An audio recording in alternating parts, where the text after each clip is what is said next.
Bonjour, je vais vous présenter les corrigés et le barème pour les sujets sur les bactéries pathogènes et les virus qui étaient posés lors de l'examen en microbiologie L2 en 2014. Alors, la question virus, c'était une question sur les bactériophages. Alors, qu'est-ce la lysogénie? Quelles sont les conditions qui favorisent le démarrage d'un cycle lysogène?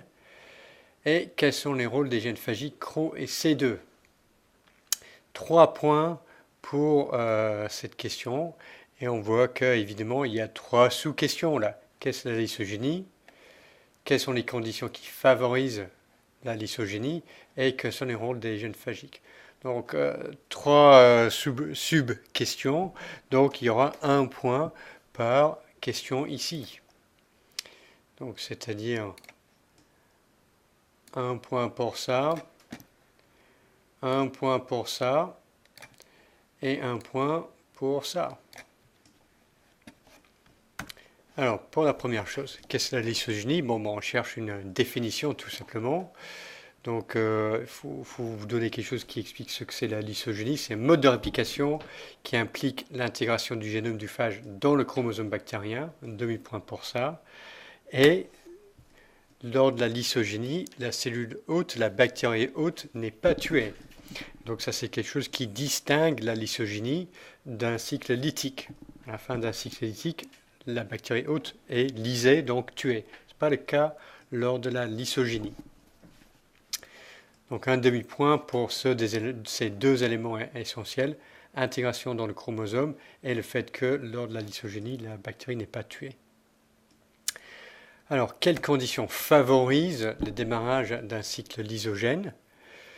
Donc, plusieurs conditions, bon, soit la basse température, lorsque les bactéries sont en phase de croissance stationnaire, donc elles ne sont pas en train de pousser dans la phase logarithmique, ou alors une forte hémorragie, c'est-à-dire quand plusieurs bactériophages arrivent et infectent la même bactérie en même temps. Donc 3 bonnes réponses possibles, donc un demi-point par élément de réponse correcte. Okay, donc il fallait 2 sur 3 pour avoir le point ici. Donc évidemment, quelles sont les conditions plurielles? Ok, ça veut dire on cherche plus d'une chose, au moins 2. Et dernier point, quels sont les rôles des gènes phagiques CRO et C2? Alors il fallait se souvenir que CRO et C2 sont les 2 premiers gènes phagiques exprimés lorsque l'ADN du phage rentre dans la cellule bactérienne. Et en gros, pour avoir le point ici, il fallait dire correctement que CRO, le rôle de CRO, c'est d'induire le cycle lytique, et le rôle de C2, c'est d'induire le cycle lysogène. Un demi-point pour ça. Un demi-point pour expliquer comment ça marche. Alors, ce qui se passe, c'est que dans la plupart des cas, C2 est dégradé par des protéases de la bactérie hôte. Donc, il ne reste plus que CRO, et donc le phage entame un cycle lytique. Mais par contre, si suffisamment de C2 échappe à la protéolyse, par exemple, lorsque on a une infection à basse température, l'activité protéolytique dans la bactérie est faible, donc C2 persiste, et c'est ça qui va induire le phage dans un cycle lysogène. Donc vous avez un demi-point pour dire correctement qui fait quoi entre CRO et C2, et un demi-point pour expliquer le processus. Donc si vous expliquez le processus correctement et vous inversez les rôles de C2 et CRO, vous avez quand même un demi-point, tout n'est pas perdu. Et sur les bactéries pathogènes, question simple pour 2 points. Quelle structure permet les bactéries pathogènes d'adhérer sur les tissus de l'hôte? Et citer une bactérie pathogène qui sert de chaque structure. Okay, 2 parties à la question, 2 points, donc 1 point par partie de la question. Alors, quelle structure, encore une fois, plurielle, on cherche dans l'occurrence 2 choses, pas juste une structure. Et on a soit les fimbriés ou les pili, c'est la même chose, 0,5 points pour ça, ou alors les adhésines non fimbriales. Donc un demi-point pour chacun. Mauvaise réponse ici, capsule, flagelle, LPS, peptidoglycane. Ce sont des sutures à l'extérieur de la cellule bactérienne, mais ce ne sont pas des sutures qui sont impliquées dans l'adhésion des bactéries pathogènes sur les tissus ou les cellules de l'hôte. Ce sont des fimbriae ou des adhésines non fimbriales.